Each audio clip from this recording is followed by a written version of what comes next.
Bom dia, boa tarde ou boa noite. Eu sou Gabriel Chadan e esse aqui é o podcast Criatividade Elástica, um espaço pra gente conversar sobre processos criativos, pra gente falar sobre tudo que envolve a magia da criatividade, aquele papo, aquela resenha pra gente esticar a nossa criatividade e melhorar a nossa percepção de mundo, a nossa dose de criatividade semanal. E aqui, sempre recebendo grandes pessoas, grandes artistas, atores, diretores, cantores, chefes de cozinha, mestres de inteligência artificial, enfim, qualquer pessoa que tenha como essência a criatividade e a inovação como ferramentas para se comunicar e transformar esse mundão louco de meu Deus que a gente vive. E hoje, o meu convidado, ele é realmente muito especial, tanto na cena teatral do Brasil e do Rio de Janeiro, quanto na minha trajetória específica, e vocês vão saber disso aqui. Ó, ele é diretor e coreógrafo, dirigiu muitos espetáculos aqui no Brasil, O Garoto que Não Sabe Rir, O Canto do Galo, Casagrande e Senzala, Manifesto Musical,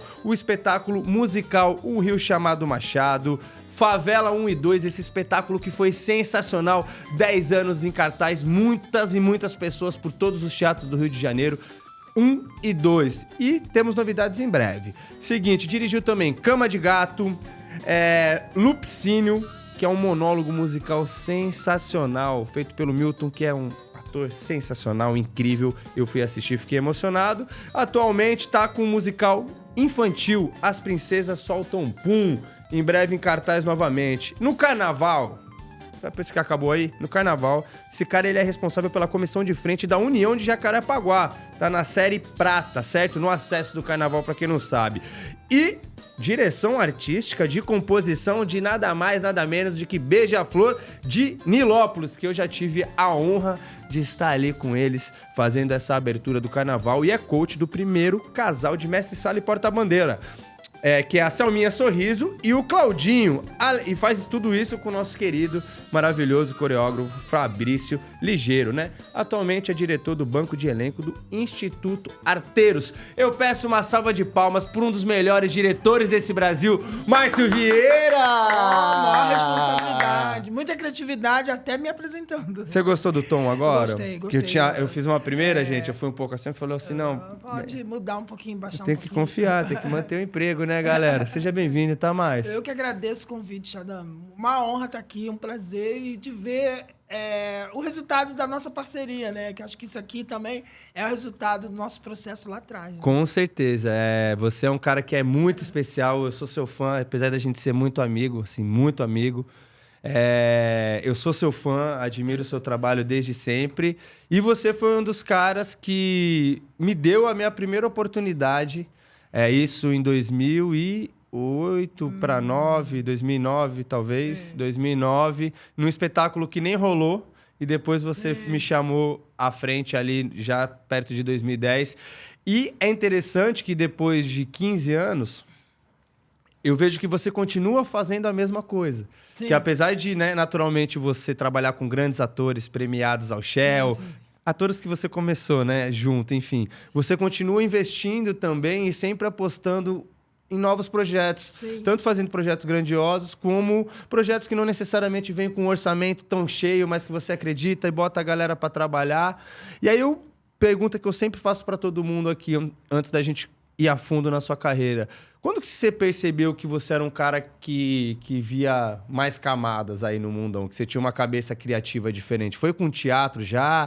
Não digo nem de trabalho, eu digo de percepção, assim, quando você era moleque, tua família, galera, ou nem teve esse lance? Não, teve esse, acho que todo artista tem esse processo, né? De olhar para alguma coisa e falar assim, caramba, é isso que eu quero. Isso que eu quero para mim. E aí foi assistindo um espetáculo infantil, que eu olhei e falei assim, caramba, eu quero isso. Eu quero fazer isso. Mãe, aí eu, com a minha mãe, quero fazer aquilo. Só arrumar aqui, pode puxar. E ela falou, ela me olhava assim, que era uma coisa muito distante, né? De ser ator, de ser artista. Mas eu não falava que eu queria ser ator. Eu falei, eu quero fazer aquilo. Uhum. Sem entender muito o que era aquilo. Eu falei, quero estar ali. Quero fazer aquilo. Quantos anos você tinha? Você lembra? Eu acho que eu tinha uns 7 anos. Novinho. 7 anos. E aí ela até olhou pra mim, riu e falou, tá bom. Mas eu não sabia aquilo o quê. E aí eu voltei, tanto que eu assisti esse espetáculo umas 3 vezes. Ele fez parte muito da minha infância. E depois, quando eu tive uma oportunidade, com 11 anos, eu entrei para esse... Era uma companhia. Eu entrei para essa companhia no sentido de oficina. Eu comecei a perseguir, quase virei eu comecei um stalker. Eu comecei... E aí, quando eles abriram uma oficina, eu fiz parte da oficina. Isso aqui no Rio? É aqui no Rio. Aonde que você... No Grajaú. Grajaú. No Grajaú. Aí você começou a perseguir... Aí eu comecei a perseguir, e dali, nessa companhia, tinha uma coreógrafa que fazia as coreografias do trabalho deles, do infantil deles. Eu entrei numa oficina livre, na verdade, né? E aí ela falou... Ela viu o meu potencial no corpo, na dança, e ela, vou te dar uma bolsa de escola de dança. Aí eu, com 11 anos, aí eu, topo, vou. Posso pedir minha mãe? Aí minha mãe, tá, não sei. Aí, não sei, tem que falar com seu pai. Aí eu fui nela, tia, tem que falar com meu pai. Minha mãe vai falar com meu pai, mas eu quero fazer. Aí ela foi lá e falou com a minha mãe, explicou, que é a Escola de Dança Spinelli, que na época era uma das maiores escolas de dança do Rio, e que é com a Beth Spinelli, que era dona da academia, que hoje, né, é uma escola de dança. Na época ela era só uma academia. E aí meu pai, não sei, não, ele tem que estudar, não é isso. Aí eu quero fazer, mas qual a tua nota? Aí eles começaram a usar a escola só se ele tirar nota boa, deixa. Aí eu comecei a correr atrás. Não era um aluno fácil, mas também era criativo. Era criativo, mas também não era um dos piores. E aí eu fui nessa onda e aí entrei para a escola de dança. Eles deixaram eu entrar, então, e eu ia sozinho, que era perto de casa. Era no Vila Isabel. E eu morava, na época, no Grajaú. Engenho Novo, aquela área. E aí eu fui para essa escola e comecei a fazer dança, que era aula de jazz, sapateado, balé. E eu não gostava do balé, achava chato. E o afro. E tinha um contemporâneo, porque o bolsista ele tem que fazer... E eu era bolsista, o bolsista tem que fazer toda a grade. Não tinha, porque você pode entrar numa academia e fazer só alguma coisa. Como bolsista, ainda tinha uma aula de teatro. Então, as minhas noites eram só... Eram bem completas, era então. Bem, mas o balé não era muito a onda. Não era muito minha onda, não. E ela queria ela querendo me jogar no balé.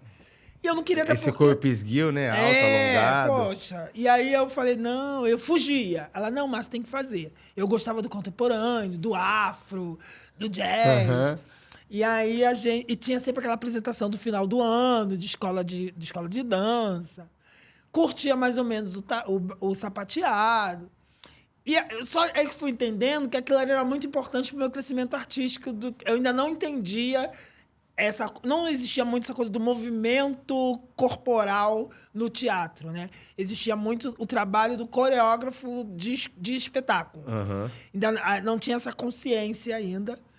E aí eu fui lá para esse curso, para essa oficina, mas eu via que era uma oficina que eu precisava de mais.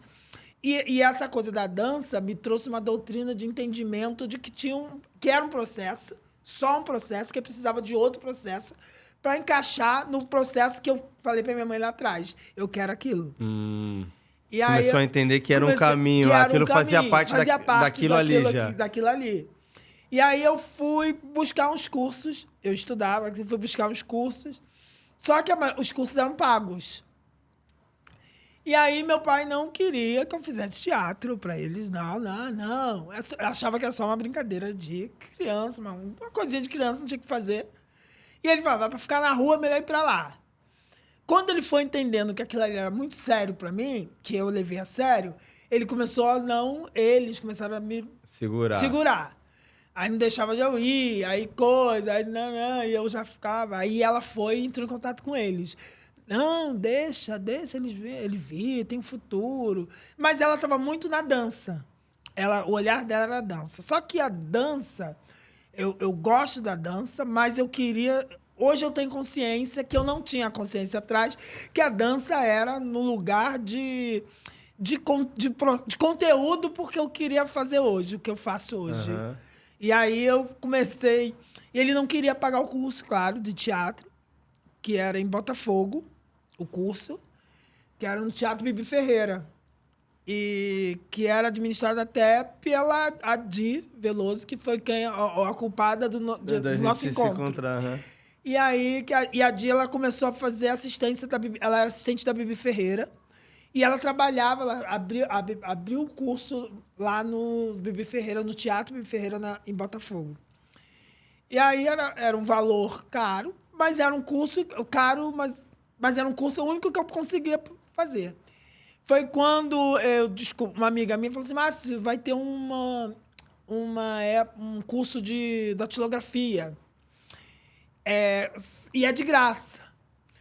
Vamos fazer? Eu falei assim, ai, não quero fazer curso de datilografia. Ela era na Gávea. Não, quero fazer teatro. E ela também curtia teatro. Aí ela, vou fazer. E os pais dela pagaram o curso, eu tinha que encontrar uma maneira de fazer o curso lá da Botafogo também. E aí ela. E aí eu cheguei e falei assim, pai, vai ter um curso de datilografia e a tal valor. Aí, olha, menino criativo. Já usando a criatividade. Aí ele, que ótimo. Não, para isso, para estudo, era... Não tem problema. Não, que ótimo. Quanto é? Onde é? Não, é lá na Gávea. Era realmente, só que era de graça. Era no Senac, eles abriram de graça numa escola municipal na Gávea. E aí eu falava que era para pagar o curso. Aí pagava de teatro. Eu pagava de teatro e fazia o curso à noite. E ele achando que eu estava no curso, ou qualquer coisa, eu estava na escola, fazendo coisa, e fazia. E assim, era muito doido. E eu fazia o curso e fazia a datilografia. E aí a datilografia acabou, porque era um período de 3 meses. E eu mantendo, nossa, esse curso é bom. Eu ia sair de... E só que chegou um momento de que, no final do curso, tem sempre apresentação. E eu era o único que não tinha convidados. Porque eu fazia teatro escondido. Nossa, pode crer. E aí, a família toda, todo mundo lá, então, aí tinha aquela coisa de venda de ingressos. E eu não podia vender nada, né? Porque você ganhava, 8 ingressos para vender, 5, 10. Professora, não tenho... Mas o que eu... Aí eu contava para... Não, ela me fez contar para minha mãe. Não, você tem que contar para seus pais. Não, você tem que contar. É a confiança. Você não tá... Aí eu... meu Deus, aí eu fui, mãe... Eu contei pra minha mãe. Ela foi, não acredito que você fez isso. Não, você tá de castigo. Aí eu, não, mas... E você vai ter que contar pro seu pai. Aí eu, se você não contar, eu conto. Mas eu quero que você conte. Eu, ai, meu Deus do céu. E aí? Aí eu fui... Ele chegou do trabalho, eu falei assim, pai, tem um negócio pra te contar. O quê? Aí fala logo. Aí eu, não, tô fazendo teatro. Aí ele, não... Tá, mas eu menti. Não, aí eu contei, ele ficou meio decepcionado. Mas aí ele queria me tirar do teatro, claro, falou que eu não ia. Aí eu falei assim, não, eu só peço para fazer a peça, porque ia ter uma peça de final de ano, a gente já estava no processo. Só isso, depois ele, não sei o quê, tá, vai fazer. Mas acabou, e tu tá de castigo. Só vai para casa...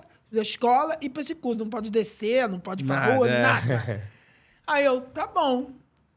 Aí, na época, falei com a minha amiga, ela falou, meu Deus, e agora a peça? Não, ele deixou fazer, mas depois eu vou ter que sair.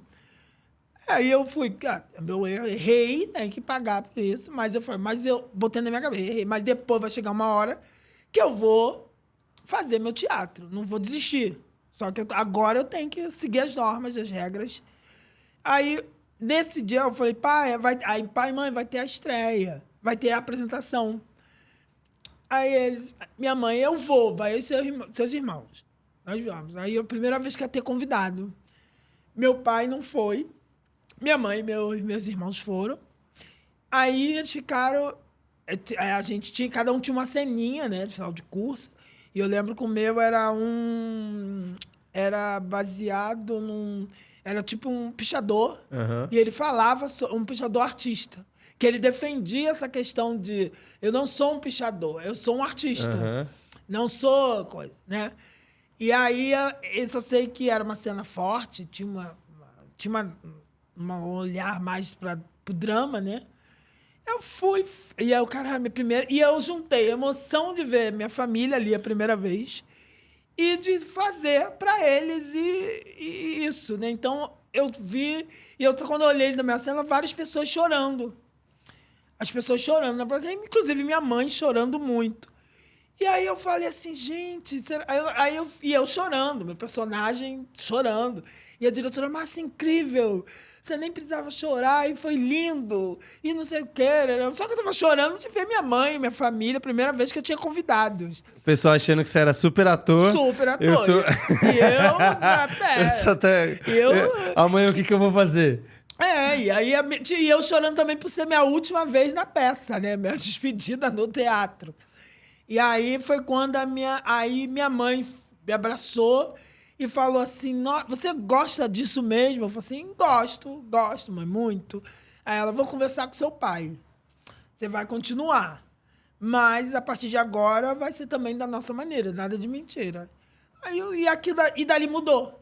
Ela foi, aí o jeito mãe, pai. Tocou, aí foi levando também, foi vendo seu nível de mas aí eu fiz um acordo de não desistir de escola. E aí você foi fazendo aquele caminho padrão aí faz o curso A, curso B, curso C. Só que aí, graças a Deus, eu consegui ir juntando. E aí a assistente da Bibi, eles na época a Bibi estava dirigindo, acho que Antônio Fagundes. Uhum. E aí ela me ofereceu de ser assistente dela. Ou seja, a Bibi tinha um assistente, eu era assistente da assistente da Bibi. E para mim foi incrível. E aí, no curso, quando acabou, porque tinha um período, eu tinha essa coisa da dança, ela me chamou para ser o coreógrafo dos trabalhos. Uhum. E aí ela me pagava um dinheirinho para manter, de passagem, de coisa. E aí eu comecei a desenvolver o lado de coreógrafo e com isso eu comecei a entender o trabalho de corpo. Eu comecei a juntar a dança, entender que por exemplo, tinha um personagem que ela montou Mágica de Oz. E tinha um espantalho. Aí eu comecei a trabalhar o corpo do ator que fazia o espantalho. Depois ela fez o Peter Pan. E aí era o Sombra, que era o Sombra e Peter Pan.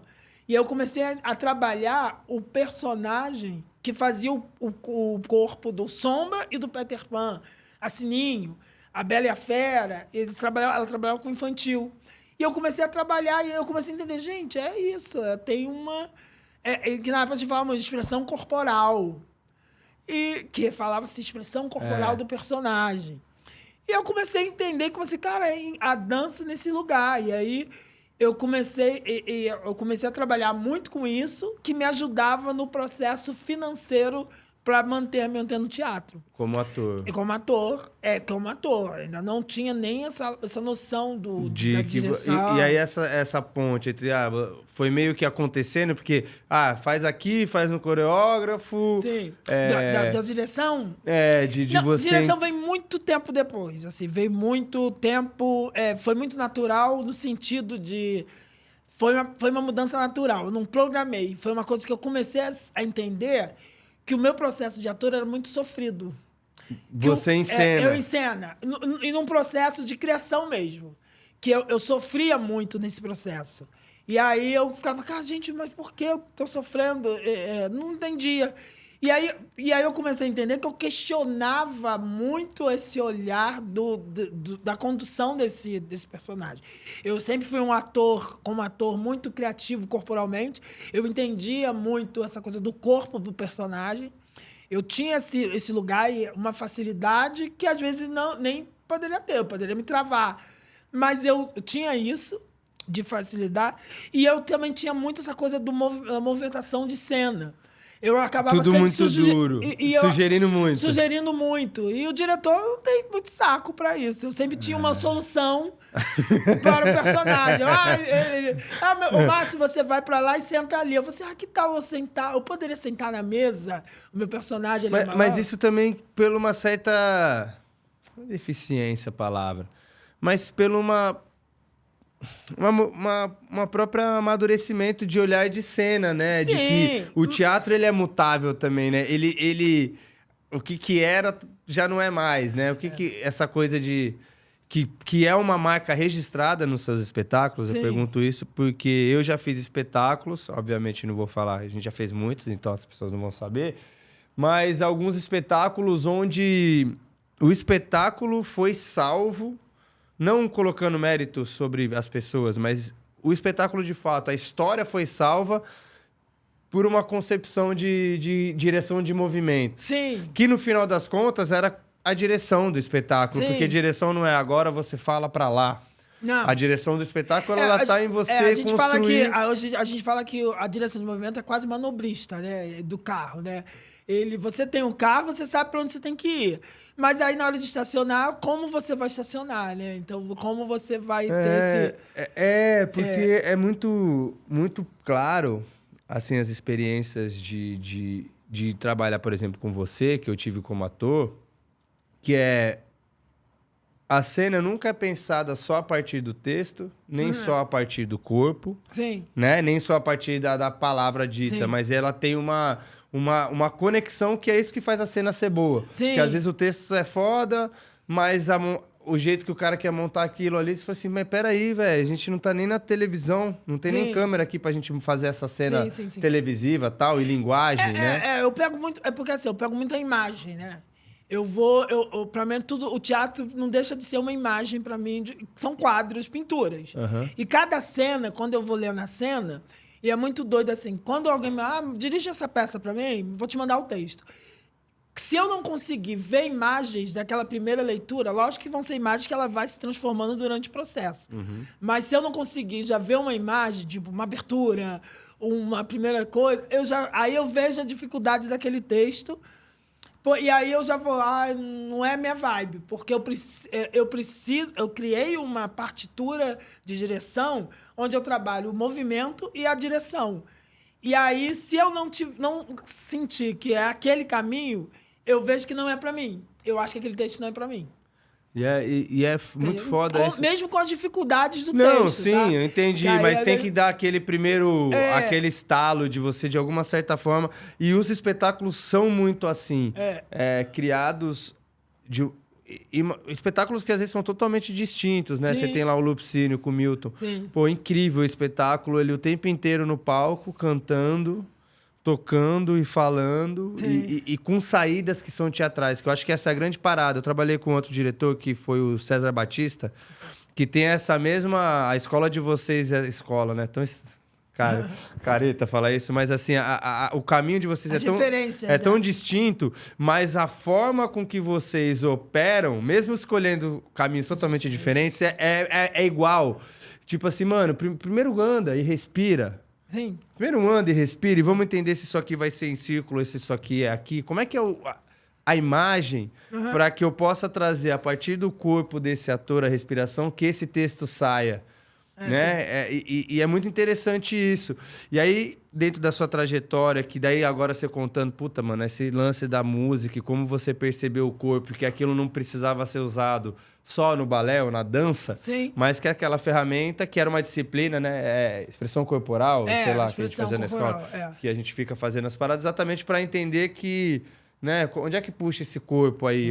Xadã, esse corpo tá muito... E que a gente, como diretor, tem essa obrigação desse entendimento. Não que você tenha, por exemplo... Eu poderia ser um diretor e chamar uma pessoa só para esse lugar. Né? Só para fazer a preparação, direção de movimento. Né? Que hoje já se coloca nisso. A direção de movimento, que também é fundamental. Mas o diretor, às vezes, ele tem a marca... Mas a gente faz essa limpeza, a gente dá sentido, porque o ator, às vezes...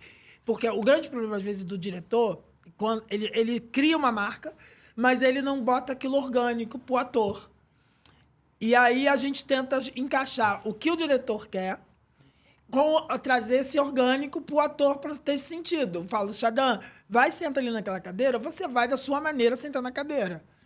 Eu só me preocupo com a marca. Mas e o processo da sua ida até a cadeira, sabe? A gente qual o corpo? É rápido? É devagar? Para a história, é interessante você ir olhando a cadeira ou você só ir para a cadeira? Então, a gente também cria esse percurso, sabe? A gente entende essa movimentação desse jogo, esse caminho. Porque tem uma história. Até você chegar naquela cadeira, tem uma história. Tem um corpo, tem essa pausa, que é interessante também, que às vezes, eu acho que até daqui a pouco a gente vai chegar nesse assunto, né? Da pausa do teatro, né? Que o ator tem ainda essa questão. E alguns diretores também, mas alguns diretores entendem e necessitam dessa pausa. Fala isso muito da música, né? O silêncio também é música, Também né? é música. E eu acho que uma das grandes coisas que o amadurecimento do ator pode trazer pra gente, da atriz, é entender a sutileza da valorização desses espaços, Sim. que é, na maioria das vezes, onde a história é contada. Sim. Você foi um cara que me ajudou muito. A gente fez esse último espetáculo, né? Que é o Cama de Gato. Um espetáculo onde tinha uma narração muito intensa que ia de A a B, né? Esse cara ia do auge da loucura dele para a história sendo contada no início em uma questão de segundos. E como que esse olhar que você traz, tanto da movimentação de corpo, quanto desses tempos, que não necessariamente são tempos cotidianos. Isso também, eu ia até te perguntar isso. Pedir para você falar um pouco sobre isso, né? Para a galera que tá vendo. Sobre a diferença do que é você... Quando a gente tá falando assim, por exemplo, Favela é uma peça que ela tem uma estética realista e naturalista, né? Sim. Mas isso não quer dizer que seja cotidiano. Cotidiano é um tempo diferente. Fala um pouco sobre esse tempo mesmo do teatro e como às vezes você pode parar e botar a pessoa olhando para lá e falar tudo para lá, sendo que a outra pessoa tá aqui, não ter essa... porque, na verdade, assim, às vezes o ator questiona muito essa coisa do tempo, né? Da pausa, né? Do silêncio. Só que, assim, se você analisar, não é o cotidiano, mas é muito a gente. Porque a gente... E hoje em dia é muito momento. Eu posso estar andando aqui no shopping, né? Correndo, andando, mas vai chegar uma hora que eu vou parar para saber para onde eu tenho que ir. Sabe, o que eu tenho que fazer? Porque nem quando eu cheguei, eu parei e falei assim, onde fica o lugar? E eu tive que parar, eu tive uma pausa interna. Na verdade, a gente só externiza o que a gente pensa, essa pausa interna. Que aí eu tô aqui falando, mas aí eu vou parar e olhar para lá. E eu começo a avaliar as pessoas. Eu olho as pessoas até eu voltar. E eu volto para cá, para esse assunto, sabe? E isso é esse jogo. E que alguns atores ainda não têm esse lugar. Até entendo pelo o estilo, né? O teatro... a gente, quando aprende a fazer teatro, a gente tem ritmo, dinâmica, vai. Cuidado com a barriga. E aí mistura a barriga, né, com o silêncio. São coisas diferentes. Que aí talvez seja... Desculpa a interrupção, porque eu vim pra ter aula de graça, né? É a diferença entre você o tal do estar preenchido ou não. Né? Porque às vezes uma caminhada de um passo não preenchida leva mais tempo do que aquela caminhada lenta, totalmente conectada, que o cara cruza o palco, demora 5 minutos para cruzar o palco. E cada passo desse cara te conduz, né? Sim. O silêncio vazio ou... Você deu esse exemplo, que acaba sendo uma linda cena, né? Imagina uma discussão, né? Vamos trazer esse exemplo, assim. Tá um casal discutindo, uma relação bem intensa, e aí ele fala, eu vou me matar. Se você não ficar comigo, eu vou me matar. Ela se mata, sai. Isso ele tá de um lado do palco. Essa passagem dele atravessando o palco em silêncio, se ele atravessar, fica até arrepiado, se ele atravessar o palco num foco, e aí a gente vê do outro lado do palco uma mesinha com uma arma, essa passada é muito interessante, e esse silêncio é muito interessante para o público e para o ator. Porque aí é lúdico. Aí quando ele chega onde ele tem que chegar... Você não precisa nem mostrar. Apagou a luz. Blackout. E aí a gente faz toda essa coisa. E aí abre uma proposta para o público também pensar e criar um clímax também, né? Esse suspense do que... Será que ele vai se matar? Não faz isso. E dá o tempo do telespectador também raciocinar junto, assim. E preencher os espaços também, não é? Porque, assim, caramba... E é a hora de ligar a chave, porque o público também liga essa chave do seu eu, de repensar. Pô, eu também falei isso, eu também fui assim nessa relação, eu fui tóxico, eu fui sensível, eu fui inseguro, eu fiz alguma coisa, que é o tempo do público e o tempo do artista, né? Essa passada. Porque tem isso, às vezes a gente fica... O nosso tempo biológico e orgânico, muito de ator isso. Pô, tem dia que às vezes eu desço e falo, puta, arrebentei. Aí você vinha e falava, caramba, Xadã. Porra, faltou... E às vezes dias que eu tava incomodado, ruim, assim, tendo que tirar cada segundo. Isso aí é meio estranho, com a galera, puta, hoje foi. Sim, Então, essa afinação entre o que você acha que tá expressando e o que você tá expressando é muito doido esse tempo. Às vezes, inclusive as contradições, que eu acho que é interessante também. E que é diferente de barriga, né? Porque eu acho que barriga São espaços... é o ritmo. É a hora que o cara olha pro lado. O cara se mexe na poltrona, né? Na verdade, a barriga é um silêncio não preenchido. Que aí, ou então preenchido demais, e aí dá uma barriga. Que também não é preenchido, né? E que acaba não sendo preenchido porque você teve... É tipo, tô perdido, não sei qual o ritmo da cena. Que é importante também a gente entender qual o ritmo da cena. Porque cada cena tem um ritmo. E um espetáculo de 1h30 não é o mesmo ritmo. Não. E às vezes é interessante. Se eu começo um espetáculo aqui, com essa energia aqui, e tem um momento que eu desço, é interessante pro espetáculo. Às vezes a barriga também é interessante. Que é a hora que não é barriga, na verdade. Que na verdade é um desenho É igual o show. Você vai pro show, você tem uma música em si, introdução, igual um filme. Tu tem que ter um movimento, né? Senão não... Até nessas contradições de, tipo assim, às vezes uma cena que seria uma briga, em vez de você bota as pessoas próximas, distancia elas, né? Você cria uma tensão diferente. E essas linguagens são muito, muito boas e são muito nítidas, assim, né? Você falou dessa tensão. Favela, eu acho que era um grande exemplo disso, que era uma peça que tinha um astral muito foda, com grandes atores, com uma comédia foda. E você tinha umas horas ali, a história ai, meu Deus. A história do Marcelo, do personagem do Juvenal. A história do Juvenal ali com a Renata, com a Suelen, né? Tinha aquele peso com a mãe, com aquela coisa. Aí você tinha aquela coisa cômica ali do núcleo da igreja, mas que também tinha horas que tinha uma coisa...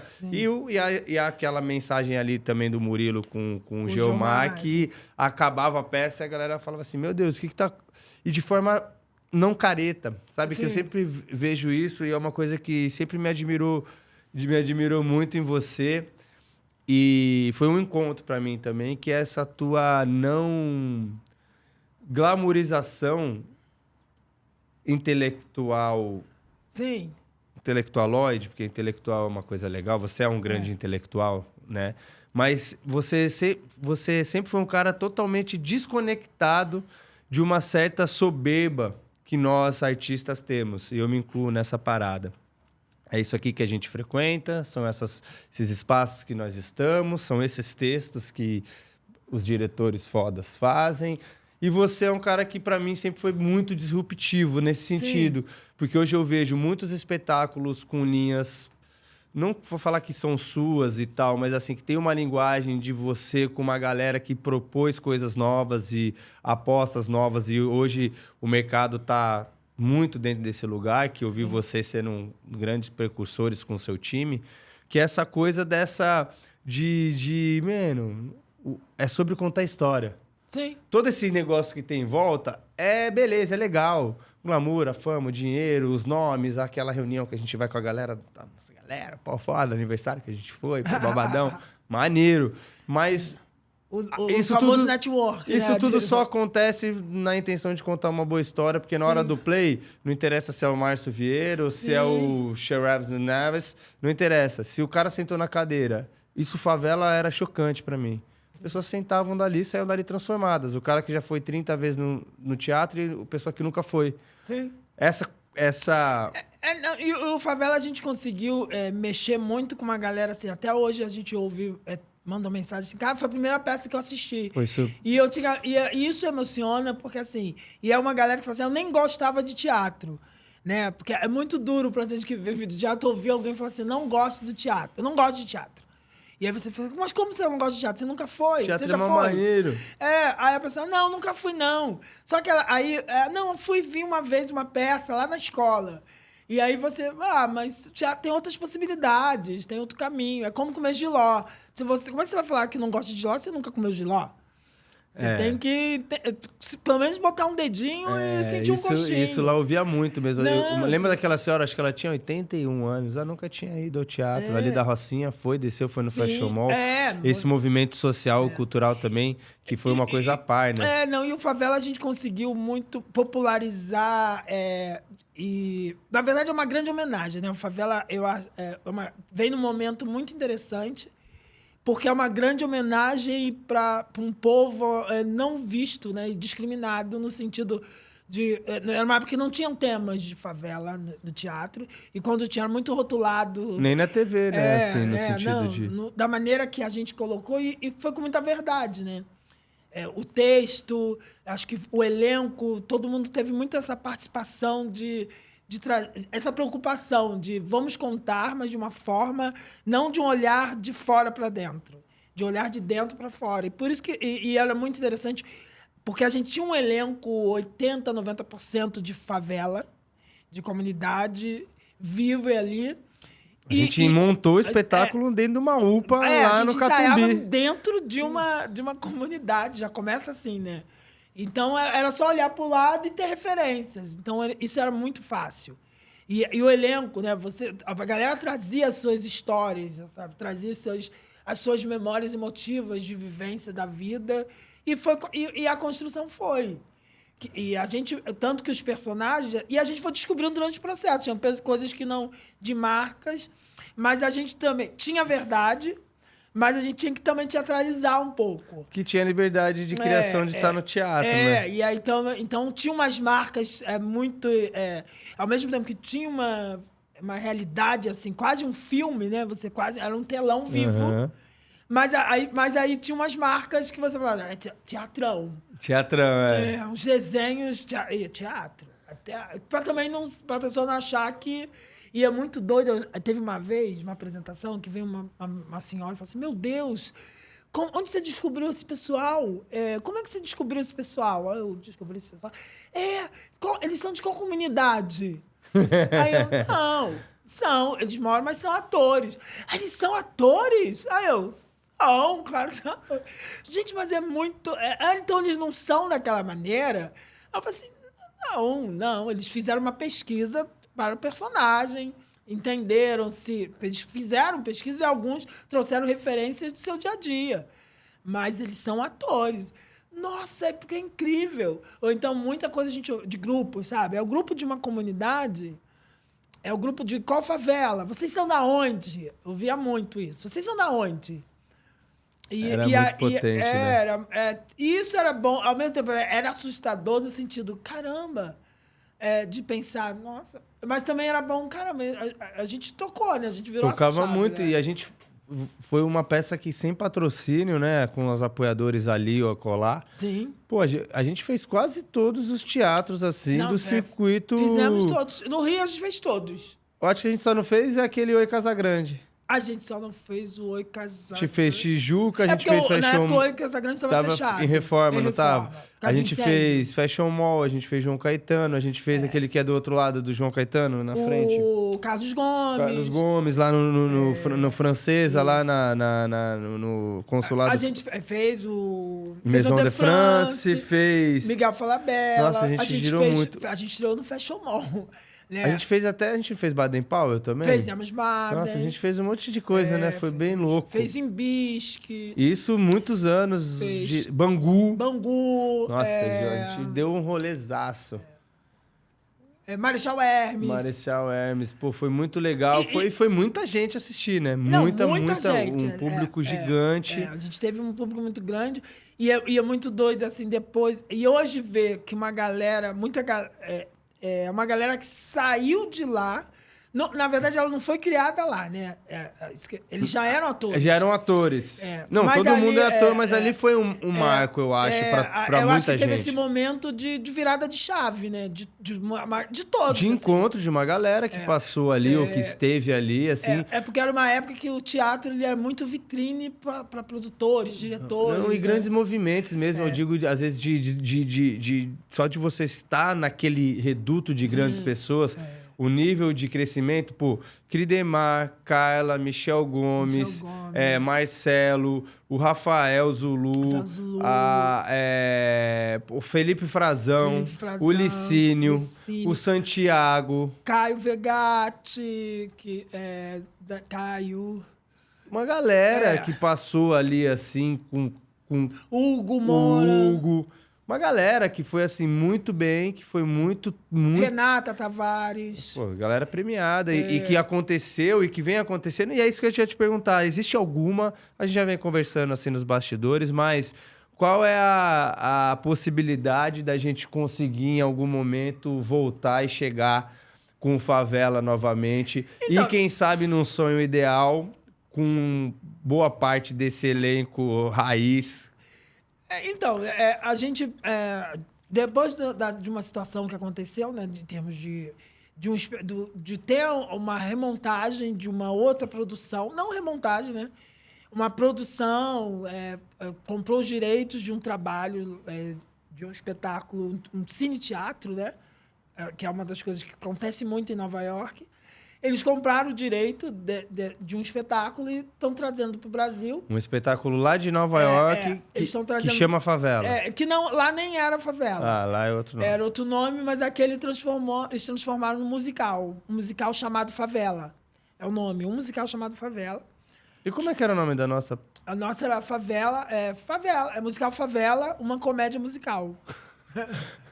Tá, e aí eles fizeram esse negócio aí? Aí eles foram criativos. O banner, inclusive, a arte do espetáculo. A arte. E aí eles conseguiram um patrocínio, um grande patrocínio, então fizeram uma montagem. Vão estrear, fizeram audição, né? Uhum. E aí foi muito doido que quando eles lançaram a audição, muita gente que assistiu achou que era o nosso projeto. E eles começaram, que parabéns, que ótimo, que vão voltar aí com patrocínio.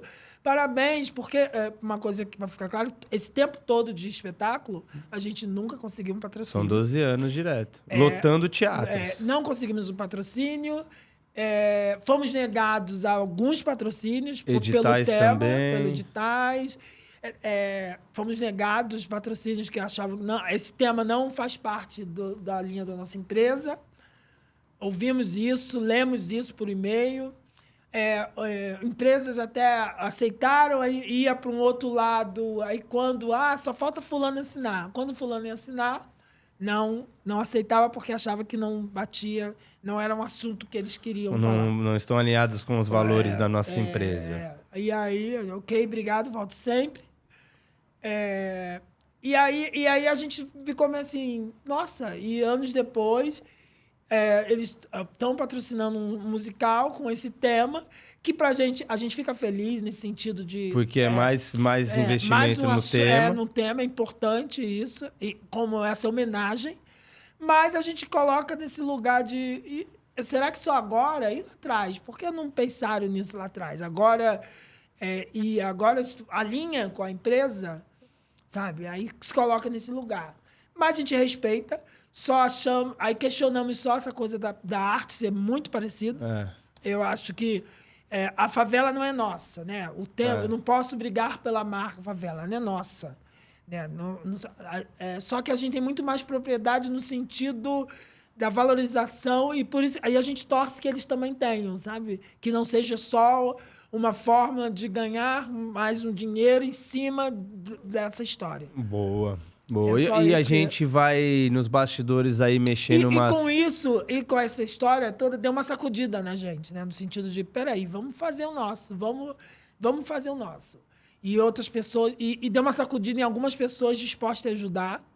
Tem uma galera disposta a ajudar. E a galera cresceu também, né? A gente, como grupo, a gente galgou novos espaços durante esses anos. Todo mundo amadureceu muito, né? Eu acho que Favela foi a grande escola de muita gente, até de quem tem experiência, quem não tinha experiência. Sim. Eu, como diretor, também consegui me entender muito em Favela, amadurecer muito, até porque Favela, chegou uma hora que quando eu vi, eu tinha 3 elencos, né? Porque o primeiro elenco original tinha e aí os trabalhos começaram a acontecer. que foi mais incrível, né? As pessoas começaram a me ver como diretor, a ver fulano como ator, ciclano como ator. Não, era foda. E aí, não tinha um e que aí ia. começou... Aí quando veio, gente, me chamaram pra fazer uma peça. Aí, sério, que legal. Aí então, gente, me chamava pra dirigir uma peça. E aí começou isso. E aí eu tive que administrar isso. Sem também aquele preciosismo assim, não, você é ator da peça aqui. Eu nunca... a não ser que a pessoa se colocasse, eu quero fazer tal peça, já deu esse processo para mim. Mas quando a pessoa sempre se colocava, eu vou fazer essa peça, mas eu quero voltar para a peça, eu quero estar.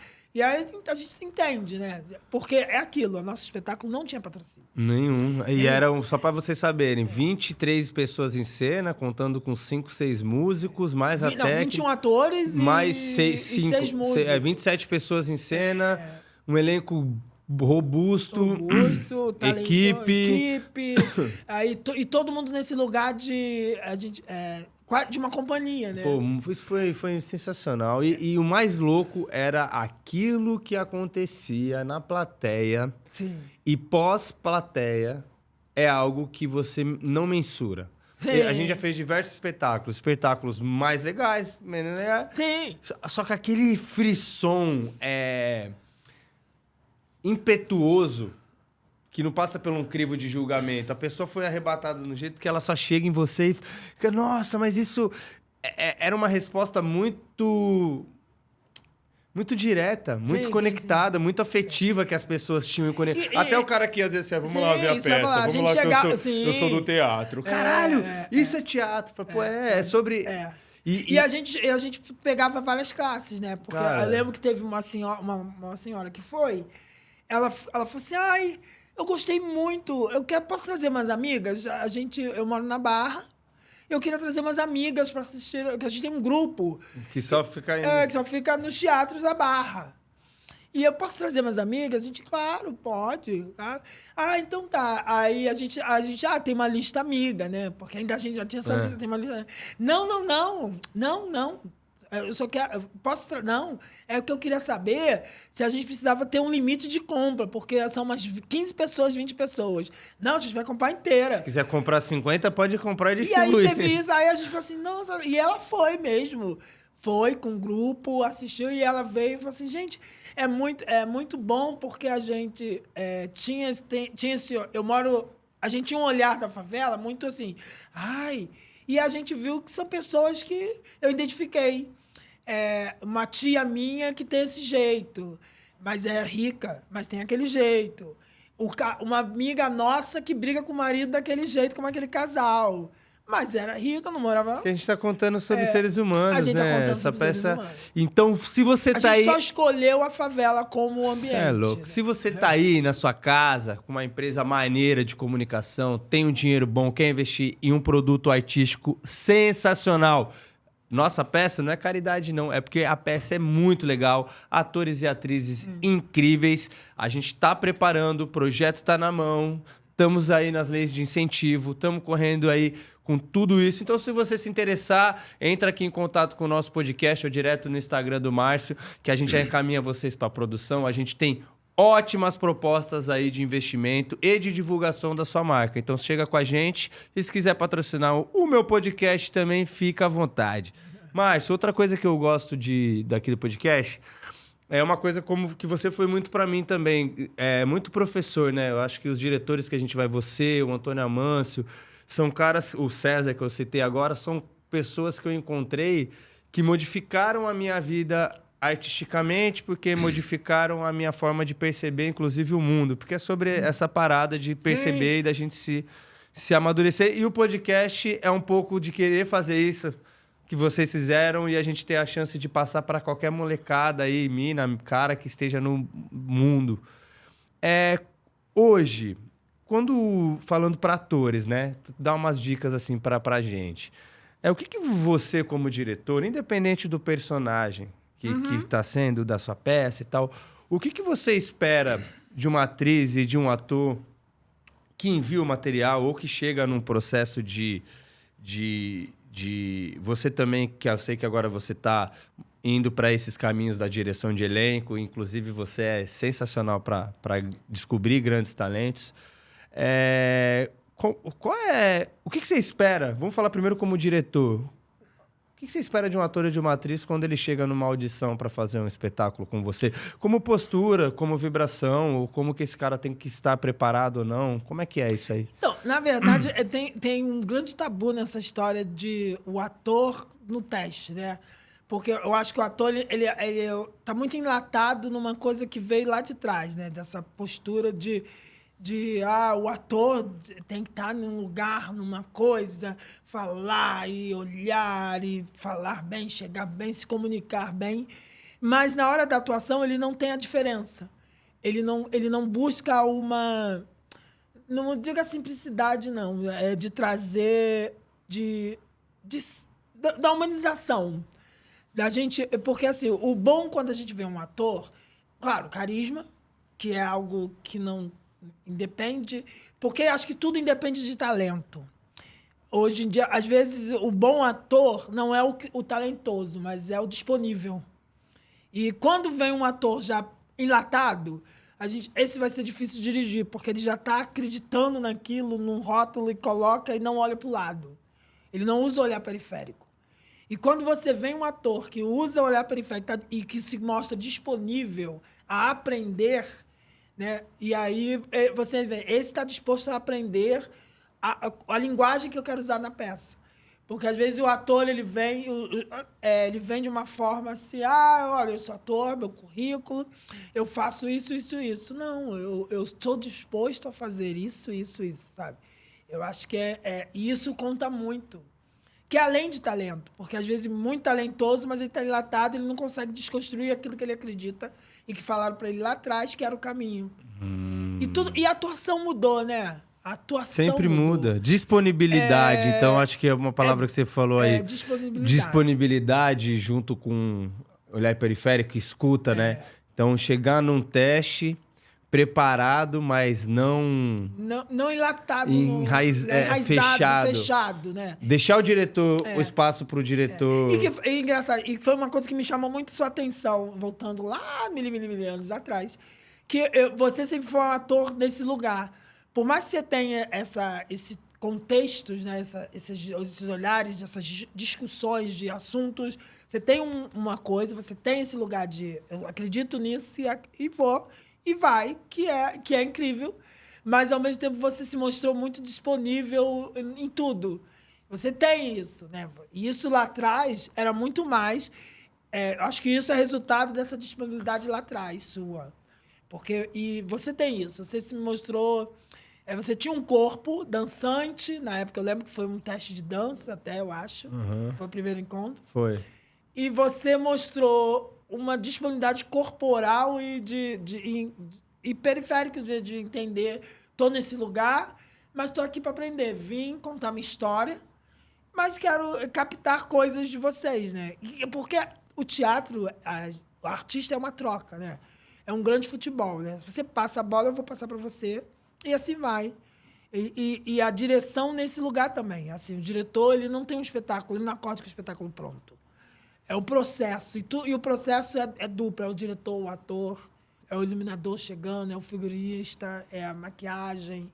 Então, todo mundo tem que estar muito aberto, porque, às vezes, eu tenho um conceito de um espetáculo e que, se você não vier junto nessa proposta, trazendo a sua proposta, não vai acontecer. Porque eu posso também enlatar você com aquilo que eu acredito. Porque também é isso. E não é. E eu posso estar errado. Eu posso chegar com um contexto de personagem. Olha, isso, faz isso. E você vai e faz o que eu mandei. E aí não fica bom, porque nem tudo que eu tô falando que não é sobre uma hierarquia, né? Sobre uma construção. E aí cada um se abastecer de um material, porque muitas vezes o insight para que você tem vem do impulso que o ator ou a atriz tem ali em cena, e esse time de ambos estarem atentos. E aí outro ponto que eu quero abordar com você, dessa dificuldade que nós atores, principalmente em início de carreira, alguns para o final porque acabam se enlatando e se colocando acima do bem e do mal, né? A sua visão como a visão. Mas, no geral, acredito que o amadurecimento do ator cada vez traz mais escuta para ele, falando de um ator e de uma atriz boa pra caramba. Essa dificuldade que nós, jovens atores, temos em escutar sair do nosso ensimesmamento. Eu sentia muito isso, ainda sinto, mas eu tinha muito essa... Ô, Siri, o que você quer? Delícia. Como é que a gente faz e qual é o cuidado que a gente tem que ter com esse ensimesmamento que os atores têm, que dificultam, inclusive, essa troca com a direção. Eu já participei de processo com você, onde eu já percebi muito essa situação. E comigo já aconteceu isso.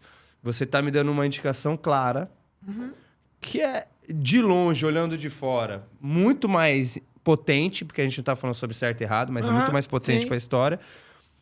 Só que eu estou num ensimesmamento sobre uma opção que é muito mais sobre como eu desejaria me ver ou como eu idealizei me ver como ator numa cena que eu vi, do que sobre aquela história ali. Então, disso, o ator, ele já vem, ele tem um ego, né?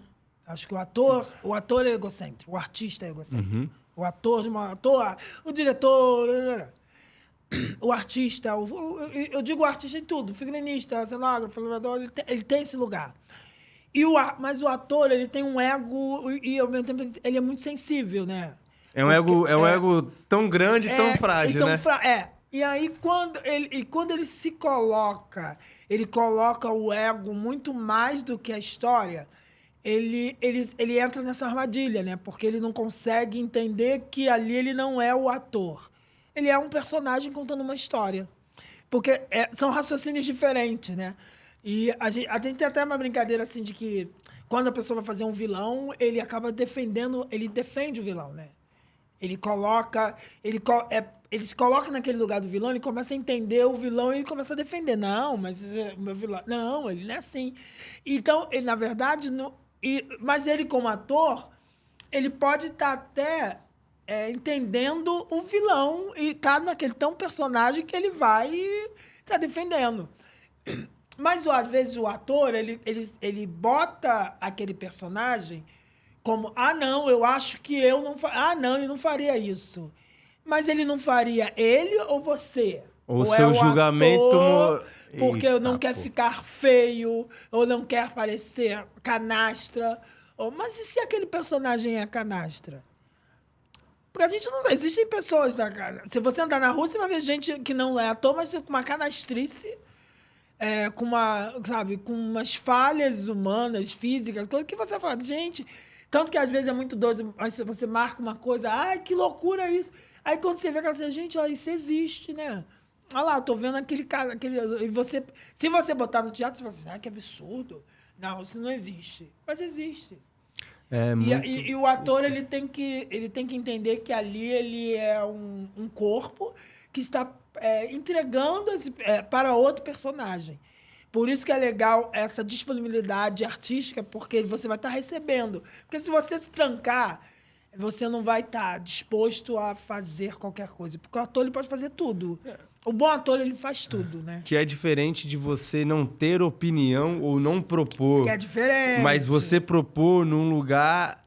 Mas no olhar daquele personagem. E também entendendo as regras do jogo. Que é o jogo que eu digo assim, um espetáculo. Porque uma coisa foi a gente fazer a peça A, peça B, peça C, peça D.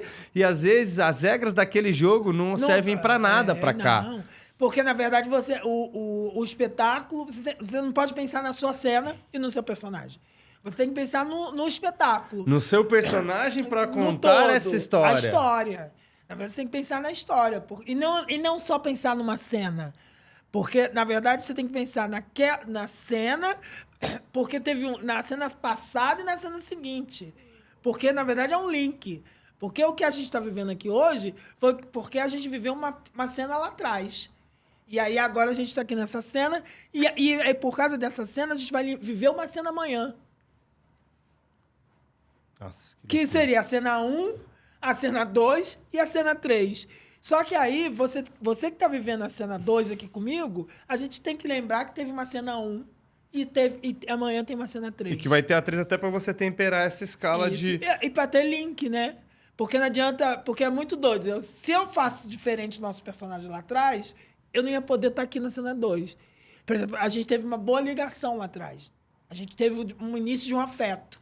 Aqui a gente tem que estar conectado nesse... Aqui a gente está conectado, a gente mostra a nossa relação lá atrás. O nosso afeto é resultado iniciou lá atrás. Imagine se a gente se odiou lá atrás, aí a gente está aqui só por burocracia, só porque você tem que me entrevistar e você tem que receber a sua entrevista. Não, a cena ia ser falsa. É outra. E como não...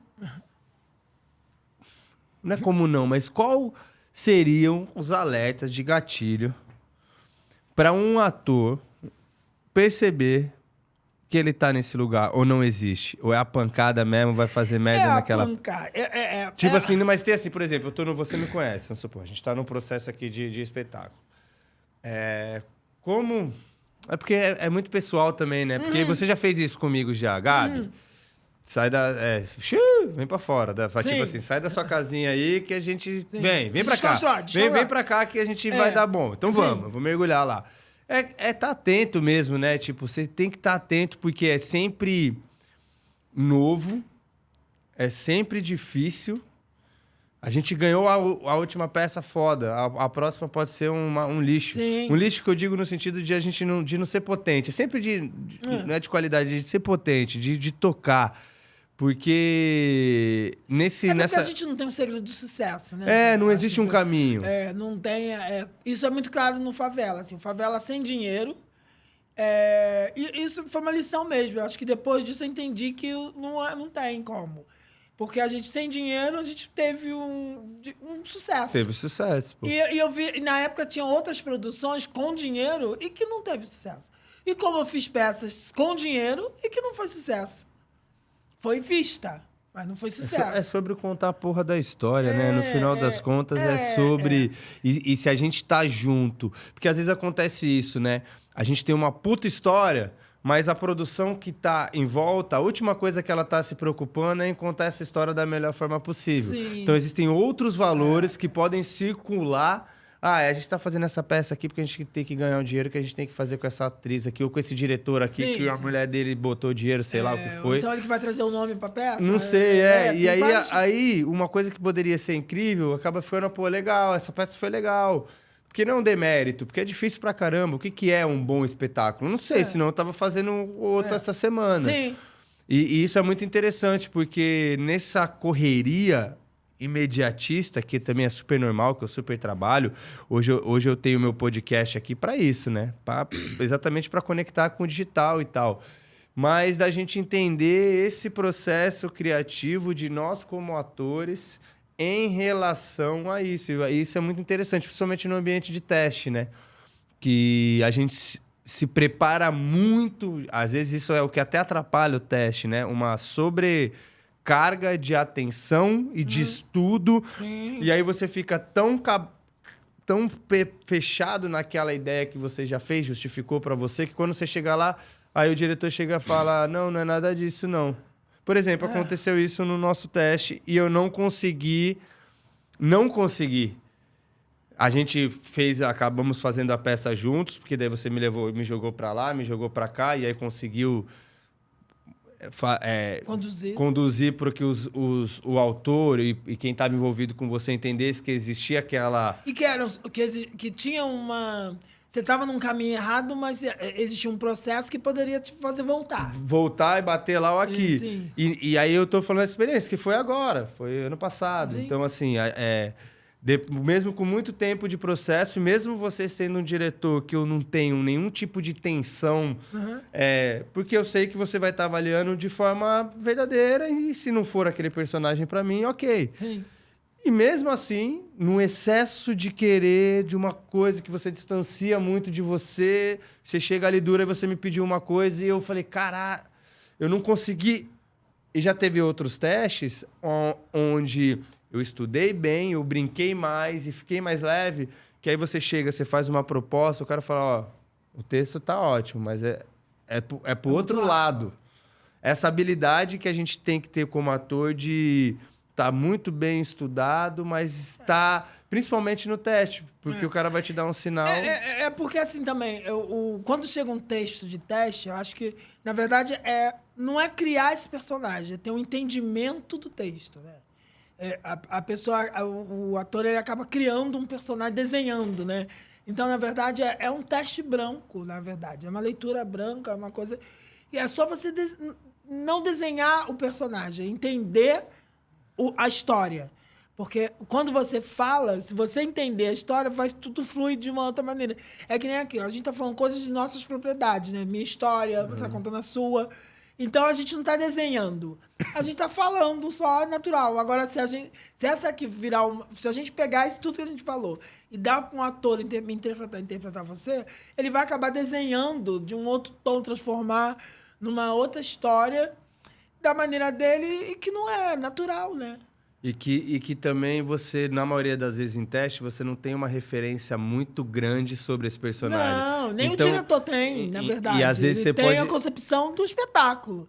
Mas ele não sabe que o personagem ele vai se transformando, né? Às vezes a gente não tem nenhum texto todo que eu digo. Às vezes você tem um fragmento e às vezes você querer apostar muito alto numa construção sem referência pode fazer você errar muito mais distante...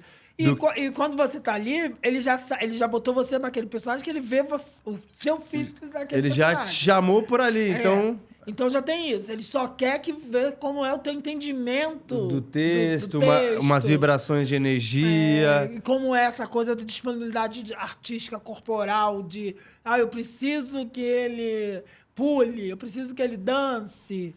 E aí, pra encaixar, né? Pra encaixar o quê? A história. Isso é uma situação legal de teste. Por exemplo, vocês atores e atrizes que estão aí.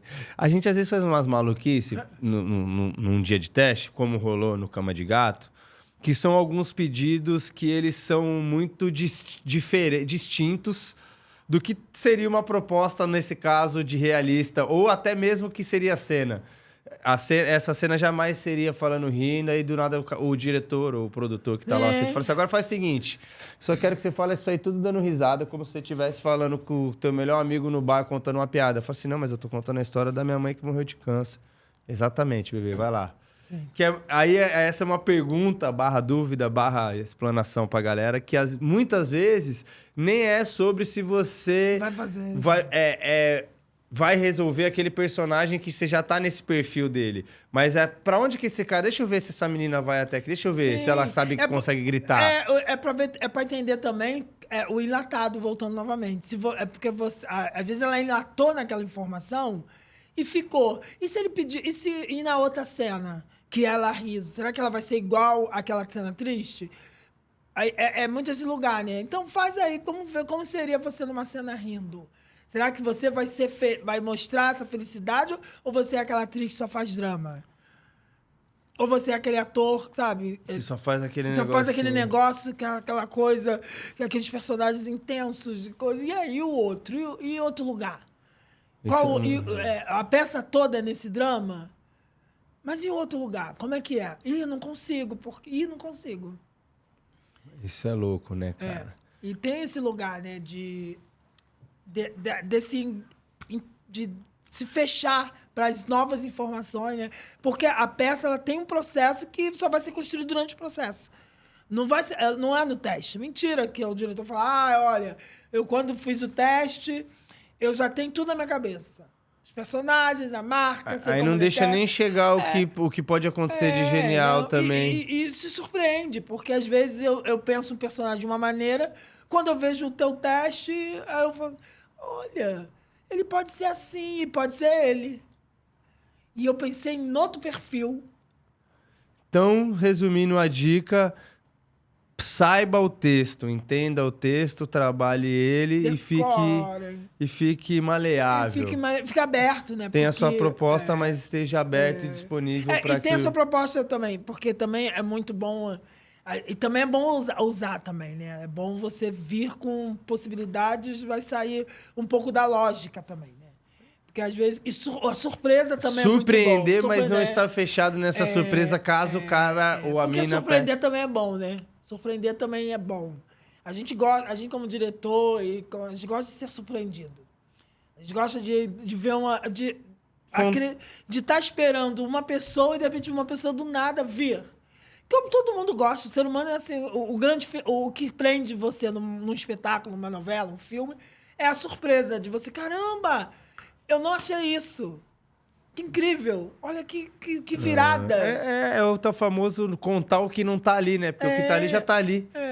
O que o texto já tá ali, né? E o que você conta para além desse texto, com o seu corpo, com a sua caminhada. Pô, muito foda. Atualmente, Marcião, você tá produzindo, dirigindo, preparando? Como é que estão as coisas aí na rua? Atualmente, assim, a gente vai voltar com um espetáculo que eu fiz a direção de movimento em São Paulo, que é o espetáculo que o Lázaro dirige, Lázaro Ramos e a Ana Paula Bouzas, que é o monólogo da Mariana Xavier, né? Antes do ano que vem, que foi um presente também de participar. E a gente vai voltar em São Paulo. Estou dirigindo um espetáculo da Companhia dos Arteiros, que é uma companhia... Lá na Cidade de Deus. Cidade de Deus. Eu vou querer falar sobre um pouco sobre isso. Que é um trabalho incrível. Então, a gente está dirigindo... É o primeiro espetáculo da companhia que é para sair da Cidade de Deus. Né? Porque a gente faz muitas peças, muitos projetos lá dentro. Mas para tirar um pouco dessa cara de só a peça do projeto. Do projeto e tirar um pouco essa coisa de que atores de favela, né? Que só fazem... São enlatados da comunidade, que só fazem bandido, que só fazem dono de casa, que só fazem trabalhador. É isso. São atores que moram na comunidade e que têm um lugar que se encontram para fazer arte. De verdade, de respeito, de pesquisa. E muito doido que a gente estava numa semana de avaliação. A gente fez avaliações para eles. São 2 turmas, cada turma com 36 alunos. E a gente não tem só moradores da Cidade de Deus, a gente tem moradores de Guaratiba, Sepitiba, Campo Grande, Madureira, Anil, Freguesia... e a gente dividiu em 2 turmas, que ficou cada turma, uma com 36, outra com 28. E aí a gente fez avaliações. Como foram essas avaliações? A gente escolheu 11 textos, a equipe artística, né, que é o Ricardo Fernandes. A gente escolheu 11 textos clássicos e demos para uma turma. A turma de 26 atores. E dividimos em grupo, que foi sorteio. Fizemos sorteios em grupos, ficaram 9 grupos. E aí eles tinham que ler o texto, escolher uma cena de 8 a 10 minutos do texto que eles quisessem, que foram escolhidos, e fazer uma montagem dessa cena com cenário, figurino, maquiagem, tudo que eles quisessem. Não podia mexer no texto, não podia fazer colagem de cena tal, cena tal, cena tal. E tinha uma banca de avaliadores, 6 avaliadores, e ainda tinha público. A gente botou público. Isso dentro do instituto, né? E aí eles faziam... Então, foi um período para eles, primeiro uma novidade, né? De ser... Primeiro essa coisa de, nossa, a gente vai ser avaliado, banca, quase uma escola de teatro, né? Quase uma faculdade. E o outro grupo, a gente fez assim, a gente deu temas, a gente deu 11 temas, eles tinham que escolher um tema, escrever sobre aquele tema uma cena de 8 a 10 minutos. Então, a gente fez... E uma banca, a gente convidou um professor da Cal, uma professora da Unirio, uma professora de teatro, uma figurinista. Legal, fizemos essa banca. E eles foram avaliados. E foi incrível. E o processo para eles foi muito nervoso, né? Bem-vindos. Eles ficaram, meu Deus, não. Mas aí eu falei assim, olha, vocês vão viver esse processo, vai mudar vocês. E aí eles não acreditaram muito no processo. Primeiro foi uma novidade. O Instituto ele tem 14 anos. Ele foi criado há 14 anos atrás. Na época do PP, quando surgiu o PP na comunidade, o Ricardo e o Felha, o Ricardo, ator, diretor, professor, e o Felha é cineasta, foi um dos cineastas 5 vezes Favela, de dos filmes, das cenas. Eles sentiram a necessidade de dar alguma coisa para as crianças na rua, de fazer teatro. Eles começaram a dar aula para as crianças na rua. Aí, começou com quase 80 crianças, 100 crianças, fazendo teatro na praça. Para movimentar, para eles terem que fazer.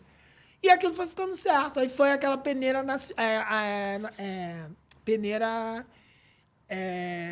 natural. Quando viu, tinha umas 70 crianças, 50.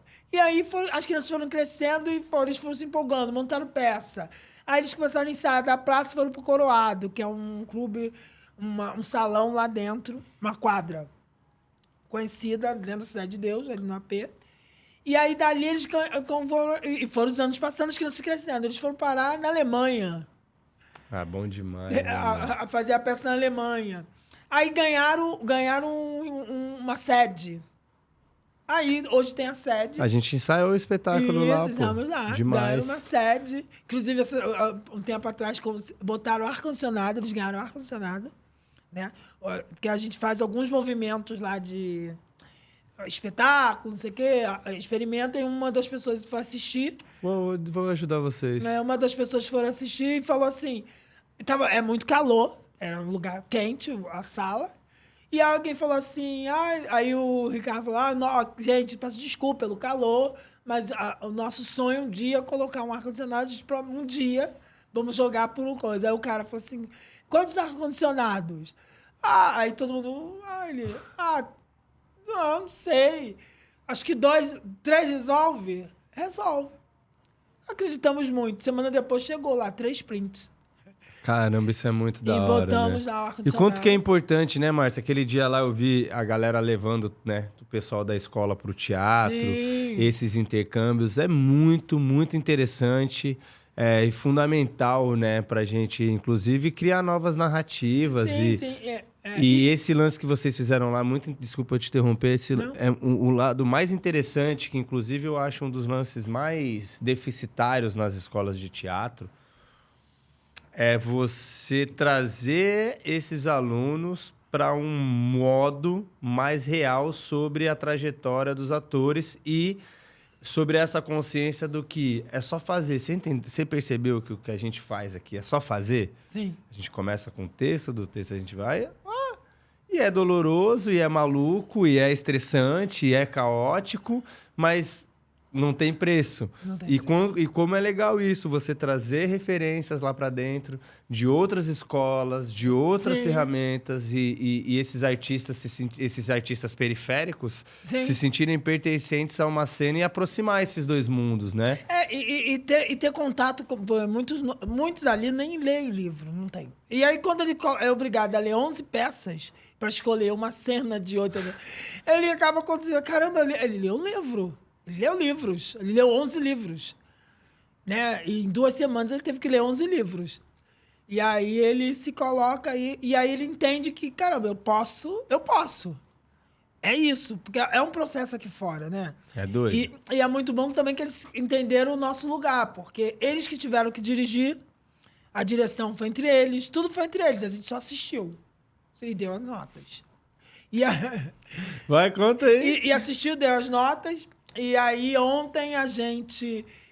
e depois disso, depois das apresentações, a gente sentava com cada grupo e tinha um feedback que a gente teve dos avaliadores, trocava, lia as notas. E ontem a gente entregou as notas gerais de cada um e dividiu... teve a média. Quem não passou na média, vai para o módulo 1. Quem ficou na média, fica no módulo 2. Que aí, a partir de julho, a gente começa um outro módulo. Isso é legal. E aí vai equalizando, e até estimula as pessoas irem crescendo, né? Os alunos. Porque é uma das coisas. Não adianta a gente fazer e jogar fora. Fez teatro e tá, tchau. E aí? E depois? E abandona. Muito foda, Márcio. Porque esse trabalho ele quiser... Porque qualquer um, se quiser ir fazer outro processo fora... já entende que vai ter que decorar texto, tem estudar, que fazer, que dá para montar, dá para... E acaba conhecendo também quando chega no mercado para trabalhar, né, acaba acontecendo de pegar um trabalho rápido, de também ter uma noção mais respeitosa sobre as etapas dentro de uma produção. Sim. Que eu acho que um pouco do nosso ensimesmamento artístico dos atores... é não compreender os processos que rola até a ação. Eu acho que no audiovisual tem mais ainda isso. Porque a galera do teatro acaba vivendo mais essa coisa de passar pelos processos. Sim. Mas o cara do audiovisual, às vezes, está na frente da câmera ali, não faz ideia da escala de profissionais e a logística e a quantidade de engrenagem que tem para te entregar ação. E você dar aquele seu texto. Ou para você querer mudar um... Claro que tem alguns equívocos... Claro. De produção e tal, mas eu também vejo esse nosso lado que eu acho que é legal se atentar que cada peça que a gente modifica dentro de uma engrenagem é uma loucura que tem que se resolver pelos bastidores para que a gente grave aquela cena. Porque depende de material, às vezes depende de figurino, às vezes depende do outro ator que não está disponível. E isso é muito interessante de construir. E lá o Arteiros é uma galera muito maneira e que eles, de fato, têm acesso com uma galera muito foda. Sim. O diretor de não sei o quê. Aí a gente foi lá com o nosso espetáculo ensaiar lá, né? Com atores profissionais ali, os caras poderem tanto ver o processo de ensaio, que eu acho que isso também foi muito legal. A galera viu o nosso ensaio ali, assistiu, Depois assistiram vê a peça assim, caraca, puta, é isso? A transformação, a magia do teatro. Fica fazendo a maluquice aqui com duas cadeiras. Essa cadeira vira uma caixa, que vira uma luz, que vira um negócio, e você... Eu sempre brinco, é entrar na mente, né? O grande barato do ator, do artista, é entrar na mente. A gente leva as pessoas para um espaço de mentira, totalmente manipulado, onde todo mundo sabe que tudo aquilo ali é uma grande mentira, mas as pessoas embarcam como se aquilo fosse extremamente real e maravilhoso, total. A magia da comunicação. E agora a gente tá trabalhando esse espetáculo da companhia, que são 9 atores, né? E aí a gente vai ter a ideia de estrear agora em agosto. E fora isso, sou responsável pelo banco de elencos do Instituto, que é essa parte de direção de elenco. Para distribuir para os produtores e diretores de elenco externos. Isso. Que legal, cara. E aí tá um trabalho bem... Porque lá a gente tem turma de crianças, adolescentes e adultos. E aí você acaba fazendo um filtro também e apresentando. Às vezes não é nem filtro, porque às vezes nem chegaria o teste a essas pessoas. Pô, isso é massa. Isso é uma coisa que... Eu saí de uma escola de teatro uma vez por isso, porque eu achei que a escola deveria, por obrigação, principalmente escolas particulares, a obrigação de fazer isso. Montagem de final de ano, maneira, top. Agora, pô, tem a obrigação de fazer isso. Pega faz um selecionadão, abre uma peça aí, abre teste do cara que tá na primeira turma ao cara que tá na última e bota a galera pra entender o que é mercado, pra se frustrar com não, ou pra pegar, e aí pode acabar fazendo uma outra função ali dentro, fazer uma assistência e tudo mais. E, cara, muito, muito foda. Além do Arteiros, tava com o musical agora, com o infantil As Princesas Soltam Pum, que é maravilhoso. Tudo bem, meu amor? Maravilhoso. Que vocês devem voltar em algum momento, que a peça é muito boa. A gente estreou As Princesas em São Paulo, né? Aí trouxemos aqui pro Rio, para Eco Village, ficamos terminando mês passado. Tem uma proposta de a gente tentar uma volta no final do ano. Mas aí agora, a produção, toda a movimentação da produção. E é um espetáculo muito legal, porque ele vai nesse lugar que a gente gosta, né, do movimento. E também é um espetáculo que ele inverte, né? Inverte as histórias. Ele tem um outro conceito, ele traz uma liberdade de é isso, eu posso o que eu quiser, eu faço o que eu quiser, eu tenho esse direito. É muito bom. E é bem interessante, o texto muito interessante, baseado num livro, A peça é maravilhosa. Que foi um sucesso. A peça é maravilhosa. Porque a gente consegue trazer essa movimentação nesse sentido. E só em transformar uma peça infantil no movimento, eu digo que ele é uma ópera trap funk music, né? É muito maneira, mano. Esse bagulho da música, como você faz também nos espetáculos, é sempre disruptivo também, novo. Nunca é careta. Você nunca... O que eu digo careta é o seguinte, você nunca vai porque alguém fala... É assim que é música de teatro. Não existe a música para uma história, meu irmão. Pode ser um clássico e pode ser... Tem hora que vai ser só uns gritos malucos com uns gemidos e tal. Sim. Isso é muito foda, Marcião. A gente tá chegando aqui no... Você tem horário também, né? Olha eu fazendo... Eu sou um péssimo amigo. Cara, você acha que tem alguma ponta solta sobre esse assunto do ator, diretor, alguma coisa que você gostaria de comunicar e falar pra galera? Alguma mensagem, algum feedback para esse ator e essa atriz que está começando ou que esteja na parte baixa da roda gigante que gira, em cima, embaixo, o cara também... Eu acho que isso serve para quem está começando e até para quem não vai começar e para quem já está. Eu acho que é fundamental ter o cuidado do ego, sabe? Porque o ego, ele cega... A grande armadilha do ator é o ego, né?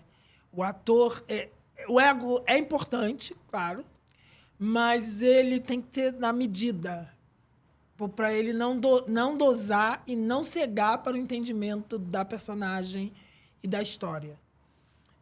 E porque ele é uma grande armadilha, na verdade, né? Porque os deuses... tipo assim, os deuses foram lá e botaram ego para os atores. E aí, essa armadilha. E aí os atores vão, alguns... Porque hoje em dia, a gente não quer trabalhar só com quem é talentoso. A gente quer trabalhar com quem é disponível, tem a disponibilidade artística, sabe? Isso é em qualquer lugar. Às vezes o ator ele é incrível, mas ele é péssimo com horário, é péssimo com decorar texto, ele tem um processo dele, porque ele sabe que ele é incrível. No dia eu funciono. Não, no dia eu dou conta. É meu, natural. Mas e seu amiguinho de cena, e seu diretor, e aquela luz? E aí? E o processo que eu preciso entender, entregar essa peça antes, eu quero ver a peça pronta. E às vezes tem um ator que não é tão talentoso, mas ele tem um processo incrível, ele tem um entendimento de entrega, porque ele sabe que ele não é tão incrível, e ele vai, a busca é outra. E aí, quando na hora da estreia, o resultado é outro. Porque aquele que acha que é incrível vai ficar aqui, no incrível dele. E o outro que era nada, ele vai estar tão incrível que ele vai estar assim, nossa, como você melhorou, foi incrível. Pegou a visão? O processo e a disciplina sempre, mano. Sempre. Agora, um talentoso que faz isso aí, você imagina onde não pode chegar. Márcio, eu amei o nosso papo. Foi incrível. Ficaria aqui horas e horas e horas conversando com você. Foi mais de 1h30 aqui de resenha. Conceitos incríveis. Inclusive, quando quiser estrear espetáculo, for fazer, sim, vamos vir aqui já com a galera. A gente faz um som, fala só sobre a peça. Sim, a casa é sua. Eu quero agradecer a todo mundo que ficou aqui com a gente até agora. Se você puder, gostou, se inscreve no canal, deixa seu like, ativa o sininho, comenta aí o que você achou da nossa entrevista, manda pra galera, porque isso é muito importante pra vida longa do nosso projeto e pra que a gente continue dando seguimento aí. Quero agradecer muito ao Multistúdio, esse estúdio maravilhoso aqui no Jacarepaguá Shopping. Essa rede aqui, shopping da rede Multiplan, incrível, um cubo de vidro no meio do shopping. Aqui acontecem shows, diversos outros podcasts, então conheça a nossa marca, entra aí na Hub. Agradecer a todos os patrocinadores masters aí do estúdio, tá? Tamo junto. Aqui embaixo vai estar na descrição o Instagram do Márcio, então entra aqui, segue o Márcio, acompanha o trabalho dele lá, saiba das produções e vá ao teatro. Se você for numa peça ruim, vai em outra que vai ser boa, porque a arte é isso aí. Consuma o audiovisual, vá ao teatro. A arte também tem seu processo, né? A arte também tem seu processo e essa licença poética. Agradeço a vocês, Márcio, querido, do fundo do coração. Manda um beijo pra sua galera ali. Gente, quero agradecer o convite, o Xadam, maravilhoso. Agradecer a todos que participaram, que estão aqui participando, assistindo. Mandar um beijo para todos dos institutarteiros, todos ligados à arte, todos os atores, porque o diretor ele tem os atores dele, né? Mas ao mesmo tempo meu coração está aberto para novos atores, novas descobertas, que eu acho que é isso que engrandece e é uma troca. Eu aprendo com eles e aprendo com vocês, e a gente se troca, né? E acho que é isso, né? Teatro é troca. Isso é maravilhoso, meu amigo. Obrigado. Beijo. Quero te fazer um agradecimento aqui. Vai que a gente fique velhinho, ou vai que você fique muito famoso, ou eu. Quero te agradecer aqui publicamente pelas oportunidades que você deu a mim e a tantos outros grandes artistas, o formador de atores e atrizes e produtores e músicos que você acredita e que você aposta, que você tem paciência com a gente demais. Muito obrigado, que a gente faça novas coisas, novos trabalhos. Tá, depois eu te mando aquela caixa de chocolate. Depois eu te pago, faço pix. Pagamento de tom. E a gente nem falou um pouco esse trabalho do coach, né? Que eu faço também com alguns cantores. Como é que esse negócio do coach aí? Eu não falava, mas a gente fala. Rapidinho. Que acho que é importante também, que tem esse outro caminho, né? Essa coisa da preparação da postura cênica no palco, né?